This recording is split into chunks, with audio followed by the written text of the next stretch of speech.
There's that old saying, a week is a long time in politics. Well, in economics, all it takes is a few seconds for the world to turn on its head. A single report on the US jobs market or consumer prices can send markets into a tailspin. Last Friday was one of those days. And then some. A huge downward revision in US jobs numbers led President Trump to fire Erica McIntyre, the head of the Bureau of Labour Statistics, the agency that publishes the stats.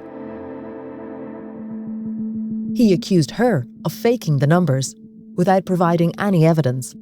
Experts say there's no proof of that. But it does raise concerns about what happens if the world can't rely on US economic data because of political interference. Putting US economic indicators and the science behind them, statistics, under a spotlight. So we thought we'd dig in on statistics. This is Reuters Econ World. I'm your host, Carmel Crimmins, in Dublin.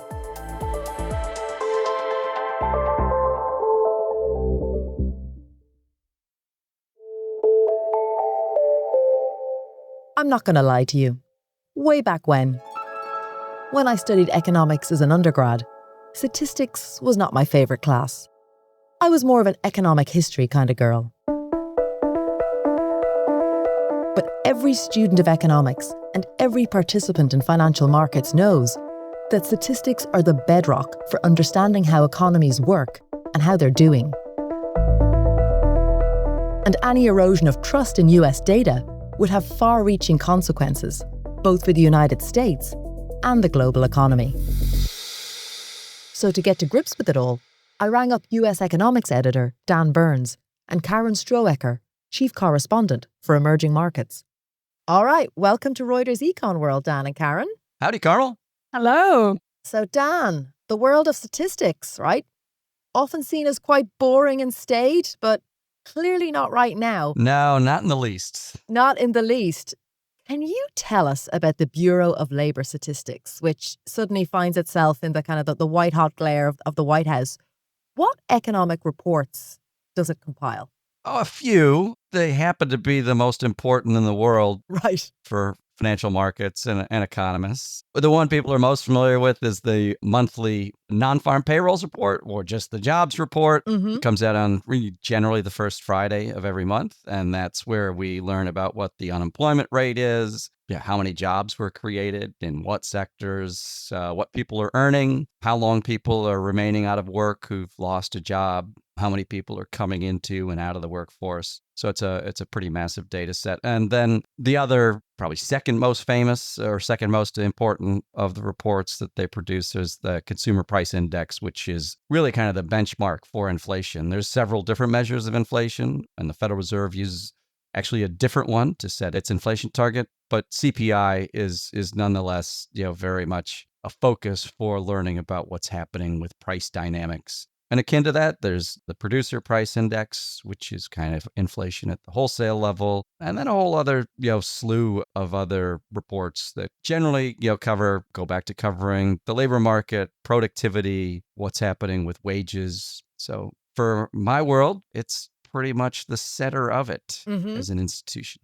Dan, your world is our world because, when the US sneezes, we all catch something. Right? So the non-farm payrolls, as it's kind of known in the market, the employment report, always comes out on a Friday.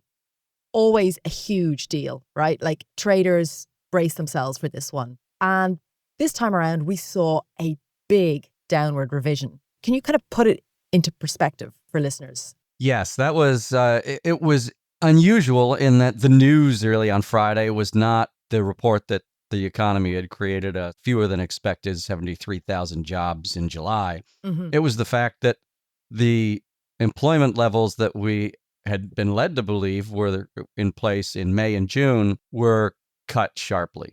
Together, 258,000 jobs that had previously been reported to have been in place and created in those 2 months were revised away through a systematic revision process, but nonetheless, extraordinarily large. Right. 250,000. Yeah. By any measure, these were really extraordinarily large. And if you look at the history of revisions for the 2 months together, we'd never seen anything like it since the BLS set up this process in the late 70s, except for the first 2 months of the COVID pandemic. So this was pretty top notch. Right. And really significant for markets, Karin, right? Because the US labor market up to this point had seemed resilient despite everything that's been going on. Like the market reaction immediate. Yes, very much so. I mean, when we look from outside the United States at the United States, the politics and policies that we've seen coming out of Washington have been interesting and eventful, I think is the words we can use here. Mm-hmm. But one of the big things that everyone is looking at is how well does the US economy hold up? And the jobs market is really one of the big indicators for that. And seeing such a big change has caused quite dramatic ripples. And then what's happened at the statistics office thereafter, even more so. Yeah, we'll get into that. Dan, you mentioned previous revisions. Like this is a statistic that is prone to revisions, right? It's baked into the process. Okay. So a little bit about that background. Yeah, tell us. The employment report is actually 2 different surveys combined into one. Jobs created comes from the establishment survey, where the government surveys, it's a survey pool of about 650,000, but they actually get to about 121,000 establishments each month. They're meant to reply by, it actually covers the week in which the 12th day of each month falls. Okay. And businesses and establishments start replying over the ensuing almost 2 weeks, at which there's a cutoff date because you have to produce the report. But responses keep coming in. Sometimes establishments revise their own responses. Okay. Say, we didn't have 29 people on payroll last month. We had 35 or something like that, or several hundred. And those responses keep coming in over the next couple of months. So the response rate for the very first estimate we get, so for instance, the number we got on Friday for July, the response rate for that was just under 61%. Okay. Okay. Now that's down from a standard kind of first month response rate before COVID of closer to 80%. Oh, wow. So it's come down quite substantially. And that's been a real problem that the agency has recognized for years now as an issue, but hasn't been able to find a way to correct, to get a greater response rate from businesses. By the second month, so in this case, the number for June that was reported, the revised number for June. So that response rate climbs closer to 90%. It's in the high 80s. So you see a substantial improvement in the data set, which is often why you see the biggest revision of the 2 that are reported each month to the immediately prior month. Got it. And the June month was quite substantial. But then the next final month, the second revision, or the third estimate as they call it, relies on about responses in the low 90s, somewhere between 92 and 94%. I think on average, it's closer to like just below 93%. And at that point, they cut it off because getting that extra 7 percentage points to 100% isn't going to have a statistically meaningful effect on the data set at that point, right? Right. So that's your final estimate. And usually you see a bit of a revision between the second and the third estimate, but it's typically much smaller than what we saw on Friday. And the 2 together, as I said, were historically large. They've really struggled, as I said, since COVID with these large revisions because of the poor response rate. And that's one of the criticisms a lot of people have had. It wasn't really the basis for Trump's decision to fire Erica McIntyre. He accused her of cooking the numbers. There's no evidence of that, we need to say. But there has been very, very robust criticism in the economists community of the degree to which we've seen these revisions grow larger over the last few years. Seasonality also plays a role, doesn't it, Dan? It certainly does. And that's part of this 2-month revision process. It's not only just the additional responses that come in from the businesses, but in that process, they look at the seasonal factors that affect each, right? The reason why you adjust things for seasonality is, you see different behaviors by businesses at different times of the year. And it would be very difficult to extract signal from all that noise if all you relied upon was the non-seasonally adjusted numbers, right? Right. For instance, payrolls actually often drop a bit in certain months every year. And even though we will report a seasonally adjusted gain in jobs, right? Think of January, right? when all of those temporary holiday season workers leave those jobs at retailers and at package delivery companies that, were all brought on in November and December, and they all leave, there's typically a very large drop overall in non-seasonally adjusted payrolls in January each month, but typically we report a seasonally adjusted gain of X many thousand. And so that number is adjusted twice along with the new data coming in, the continuous stream of responses that come in from the businesses and agencies that report their employment to the BLS. How do companies communicate with the BLS? Is it via email? It's electronic. I mean, there's a number of ways to input it. Mm-hmm. That's also one of the agency's budget has essentially been flat for a decade. Right. And a lot of people say on Capitol Hill, if you could find the senator or the congressman or woman whose number one priority is to fund the Bureau of Labor Statistics. Right. You know, not something that's going to get, it doesn't look good on a poster, right? It doesn't really have that, doesn't really pack that punch, does it? No. I mean, unless you're a statistical nerd, right, and understand the importance of these figures. Right. I mean, is it the case then that companies have got slower since COVID to respond? Like they do get there eventually, but it's taking them longer than before the pandemic struck. That may be the case, right? Right. And that certainly seems to be when the primary problem appears to be with the response rate, particularly in that first month. Yeah. That would seem to be a major sticking point in the process. Is it that during COVID, it wasn't top priority to do this because they had so much else going on and so forth? It sort of slipped down their order of priorities ever since, or do we know? I've got to say we haven't had a chance to speak much to businesses and the way they comply. Mm-hmm. So it's not fully clear, but certainly there seems to be ample anecdotal evidence of things like that. There were a lot of distractions. A lot of people had just difficulty getting people back to work, let alone reporting their presence to the government in a timely fashion every month through those very crazy days. And then that became kind of the new norm, and that's what we're living with. So some of the people who've been most critical in recent days have said, why isn't the agency making greater use of new tools like AI to elicit responses? Yeah. So we'll see what comes of this when a new commissioner is named and if they pursue initiatives like that. I mean, you mentioned that their budget has been flat. I mean, they've also had job cuts, right?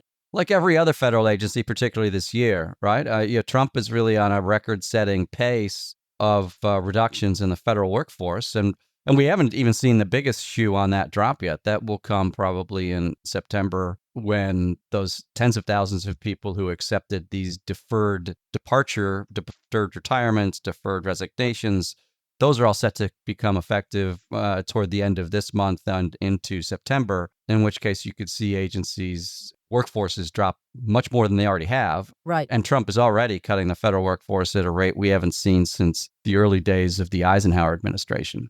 And even before those staff reductions kick in, the BLS has already said that it's going to have to close some of its inflation surveys because of hiring freezes. It has. So about a little bit more than a third of all of the hundreds of individual prices for categories of goods, whether it's men's suits or eggs that are in the consumer price index, are now imputed rather than actually gathered by the legion of price checkers who are going through grocery stores and department stores and online catalogs and sites each month to report new prices and how they've changed from the month before. And that's roughly double what it had been previously over a good length of time. And you're right, they've actually closed statistical gathering offices in 3 places in the United States earlier this year, in Lincoln, Nebraska, in Provo, Utah, and my hometown, Buffalo, New York. All right, I hope you're enjoying the wonkiness of this episode. Want to get deeper into it? Dan mentioned that downward revision in the jobs figures was the biggest since COVID. But how big was that revision for March and April 2020? Sounds like a perfect quiz question, right? Was it a downward revision of A, 342,000, B, 542,000, or C, 642,000? We'll have the answer at the end of the show. Coming up, trust issues and Uncle Sam, and what that means for US borrowing costs.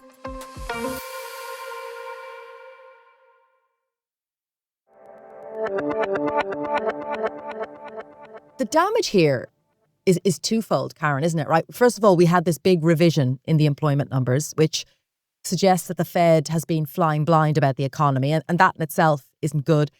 Then we have the firing of the Bureau's commissioner. So what's that doing for the credibility of the Bureau and the employment report and the inflation report on financial markets?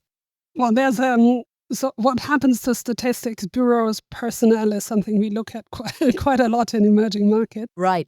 And that it's not unheard of that, the numbers come out the wrong way, and generally the messenger is the one who gets it in the neck in that instance. And there's quite a few cautionary tales out there.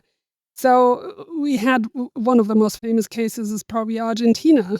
They fired their head of statistics back in 2007, and that really led to a very long period of people questioning the inflation data, which everybody assumed was much higher than the numbers actually showed. What they reported was way too low.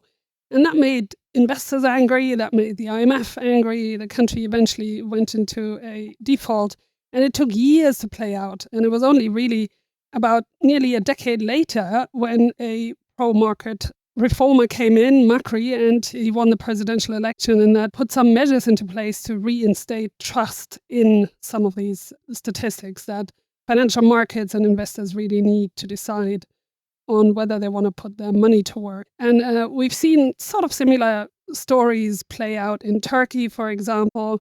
We have seen some of it actually in Greece, which is a European Union country, but so it's not like purely an emerging market story, really. Sometimes, if we have seen the chief of stats being fired in Poland in recent years, but if that happens because there is a real issue maybe at the statistics office, and it happens on a quite transparent and reformist government, which is what was the case under Donald Tusk in Poland, then it's not that much of an issue. But if the markets get a sense that this is really because what we are seeing numbers-wise doesn't agree with what the government would like to see, and then erodes basic trust, that creates a huge issue. And what it means is, for the country itself, if investors don't trust it, it just means the borrowing will become more expensive because they do need a higher risk premium in order to put their money to work there. It means also that the ratings agencies usually, of course, base assessments on these statistics.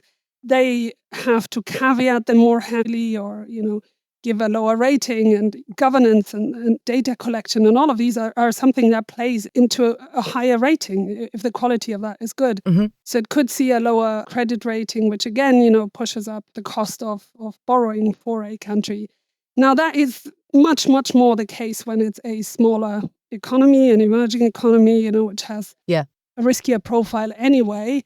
I guess we need to see how that plays out in the United States, because that's quite a different kettle of fish.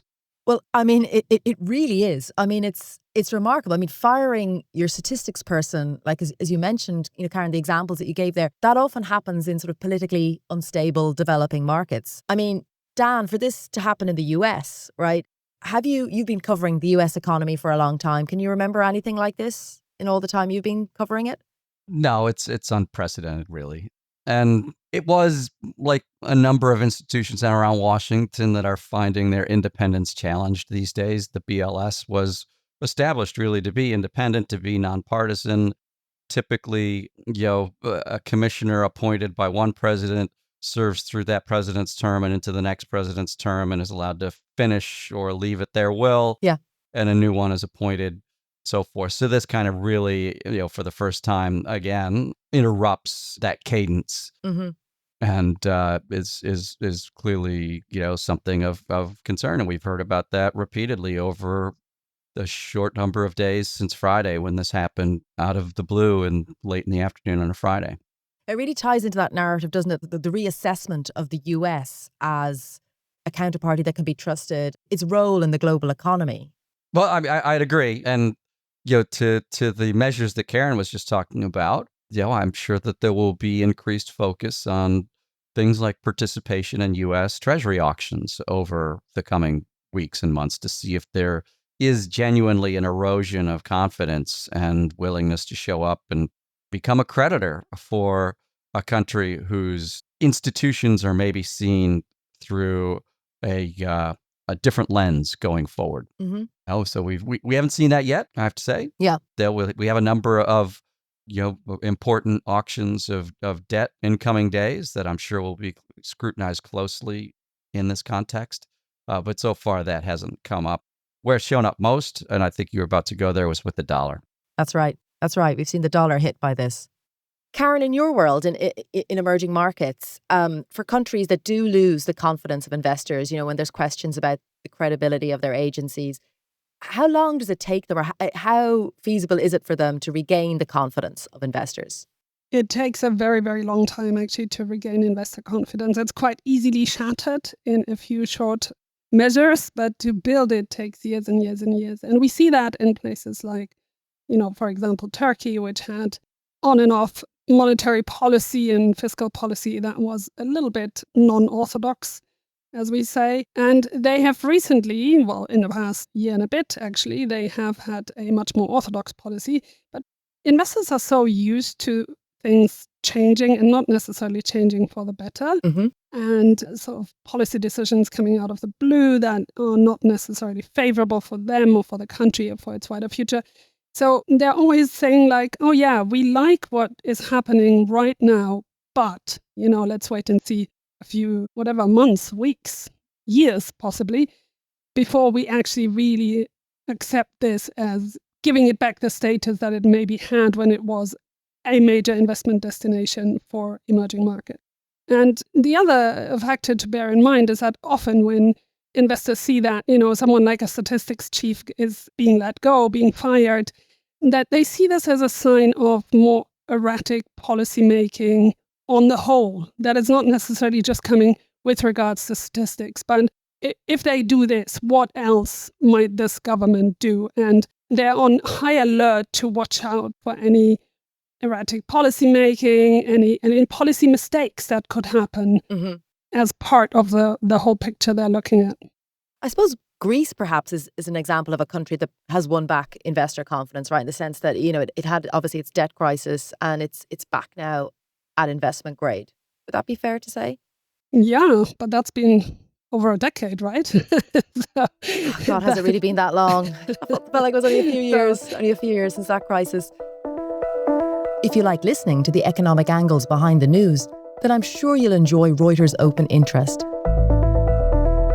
It's our hub for data-driven business and finance commentary, and you can find it on the Reuters app and Reuters.com. Just click on commentary for the latest insights and analysis.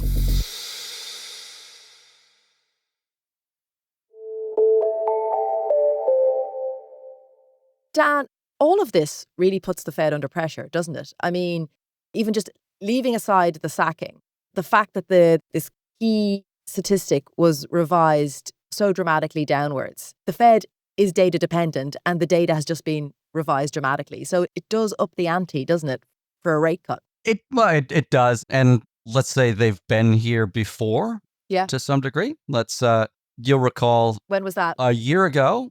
Okay. In July 2024, or actually August 2012, July 2024, the Fed was on the cusp of actually beginning rate cuts, but decided to defer at that month's meeting at the end of July. A couple of days later, we got a really lousy report for July and the first Friday of August. Yeah. Kind of like saying, not loaded with the magnitude of revisions that we had now, but immediately the conversation turned to they made a mistake by not cutting. Right.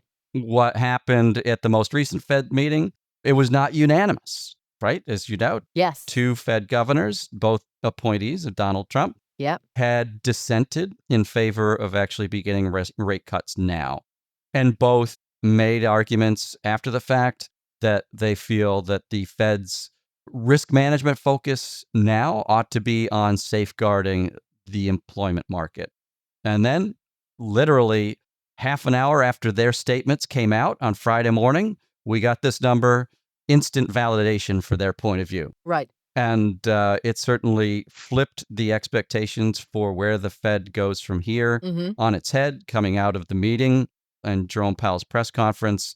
The odds of a September rate cut, it had been 70-30 coming in, and suddenly it was 35-65 coming out. Yeah. Jobs number came, and we're back to like 75% expectation for a September rate cut. We've heard a number of Fed officials, in addition to Waller and Bowman, come out and say, in the wake of the employment report, saying they're certainly open to a conversation about rate cuts as early as the September meeting. And Mary Daly, in an exclusive interview with Ann Saphir, one of my reporters, talked about every meeting from this point really being live. So you certainly expect that this is going to provide some impetus for rate reductions to begin. Let's recall, though, that we saw a net reduction in job gains. Right. We did not see job losses. We have not seen job losses. Right. They've gotten pretty minimal. Yep. And that was really the foundation, particularly for Chris Waller's argument, is that if you look at the private sector payroll growth, all kinds of indications, it has gotten demonstrably weaker in the last several months, and we should be reacting to that. Right. I would expect that maybe more voices come into that in the weeks ahead, and we get a lot more data before they meet again in September. We get one more of these employment reports in the first week of September. We get a couple of inflation reports. We get another revision, get at least one more revision to GDP. So there's a heck of a lot more information that will come their way that will inform that. And in between, we also get the big Jackson Hole meeting, 3 weeks, in just about 2 weeks' time, in Wyoming, where the Fed gathers each summer, and the chair delivers typically a keynote speech. So depending on how the data evolves just between now and that event, could be a moment for signaling as well. You mentioned inflation there. I mean, and that's the other side of the coin on this. Yes. Is that inflation is still an issue. It is. It's a potential impediment for some policymakers. And we hear that even, immediately after the employment report on Friday. Beth Hammack from the Cleveland Fed was still talking about her concerns about guarding against inflation. Raphael Bostic, maybe a little softer in tone than he had been previously, but also making that same argument. And while the inflation that many policymakers had feared would materialize from Trump's tariff campaign has really not, gathered in force, there are clear pockets where goods inflation, certain consumer categories, are showing some above trend price pickup in the last couple of reports, things like home furnishings, recreational goods. Now, this is really all on the good side of the inflation slate. Countering that, there's been, a much more benign trajectory in services sector inflation for the last several months. That's kind of a counterweight. We'll see if that changes at all. But there's also the argument that tariffs are as much potentially a demand destroying a factor as they are an inflation stoking factor. And, there's a lot of tension, and it still probably may be many more months before we get a satisfactory answer. We don't know that the Fed really has many more months to make a decision about moving on rates. Certainly the market doesn't believe that they're going to wait until the end of the year before making a rate move. Up next, we get into what the resignation of Fed Governor Adriana Cougler means for succession planning around Fed Chair Jerome Powell. If you're interested in hearing more about that succession drama, check out our Shadow Fed Chair episode. I'll put a link to it in the description of today's show. You can also find it on the Reuters app. Just go to podcasts and Reuters Econ World, or head to your favourite podcast platform and find it there.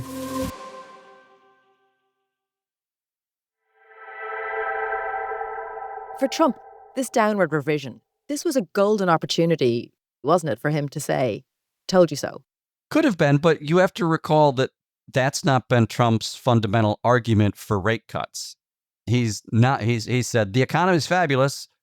Cut rates because we need lower borrowing costs for the government. We need lower mortgage rates for consumers. Right. Those have been the two pillars of his argument. He wants to, we can get in a whole other category of conversation just about that. But he has never said the economy is weakening, you need to defend it. Yeah, right. This is the best economy on earth. Cut rates because we deserve, as an institution, as the U.S. federal government, we deserve lower borrowing costs.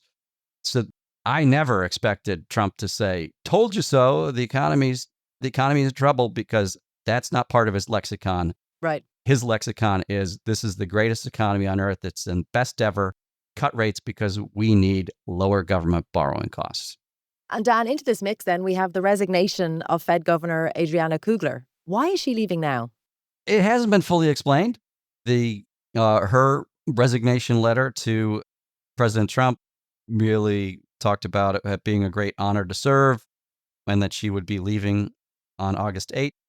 The press release from the Fed itself that accompanied that said she was returning to her academic post at Georgetown University. Mm-hmm. There's not been any comment from the university or her about whether there was some need for her to return for the current academic year. She came from Georgetown before she came to the Fed. It's not a surprise for Fed policymakers, some of whom come from academia, to go back into that.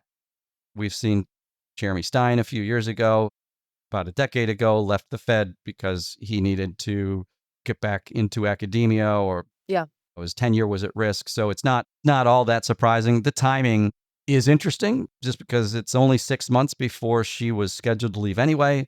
It is the opening that Trump has for putting somebody on the Fed board that he can then elevate to become the next chair to succeed Jerome Powell, whose term as chair expires in mid-May next year. Potentially setting the stage for a so-called shadow Fed chair, like someone who could influence the world's largest economy and global financial markets even before Powell steps down as chair. It changes those dynamics, right? Previously, we'd expected Trump to potentially act early on naming a nominee who would begin the process and would then be in the public eye, but not actually on the board itself. Mm-hmm. In this case, he has the opportunity to put somebody on the board as early as this fall. The mechanics of it suggest that the earliest, if he chose to go that route, the earliest somebody really could be there would be the October meeting, because you have to get through a Senate confirmation process during kind of dog days of summer here. The Senate, we've seen Congress act pretty rapidly at Trump's will. It might be able to do so again and get somebody in the door as early as September if that was the preference. But we haven't seen that yet talked about. Yeah. And then the other kind of process complication this adds is, so a Fed governor who fills the term of an unexpired term of somebody else, in this case Cougler, is then eligible for a full 14-year term when that seat expires, right? Yeah. So that requires another confirmation process. Okay. And then the nomination to be the chair itself is another nomination process. So potentially there's 3 sets of nomination, hearing, Senate voting that would occur if the person Trump wants to have become the chair is installed this fall. Yeah.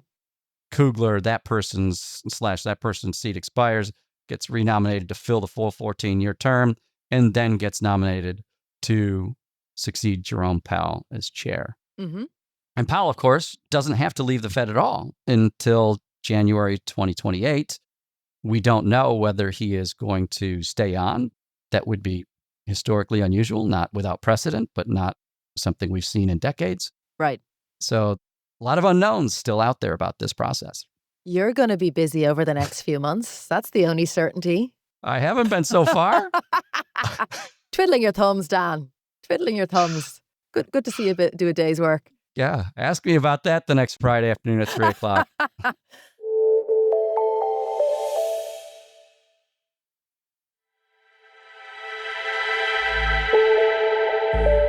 A big thank you to Dan and Karin for their time and insights, and everyone who covers economics at Reuters. We wish them calmer Fridays in the future. You can catch their great work on Reuters.com and the Reuters app. For those patiently waiting for the answer to the quiz, wait no longer. We asked you what was the biggest ever downward revision in the employment numbers. It happened for the March and April 2020 figures. Was it A, 342,000, B, 542,000, or C, 642,000? And the answer was C, 642,000. This is Reuters Econ World. Every week we go deep on the economic principles and ideas driving the biggest news around the world. If you want to tell us what you thought of this week's show, please drop us a line in the comments section of your favourite podcast platform. You can also reach out to me on LinkedIn. Sound design, music composition and engineering on this episode was by Josh Summer. Our podcast team includes Kim Vanell, Tara Oakes, Gail Issa, Christopher Wall-Jasper, Abisoye Adalusi, Jonah Green, David Spencer, Bilkasu Labaran and Sharon Reich-Garson. Our executive producer is Leela de Kretzer. Remember, for all your daily news, check out Reuters World News, now out 7 days a week. And for a deep dive into the stories behind the news, check out our long-form show, On Assignment. You can catch them both on the Reuters app or wherever you listen to your podcasts.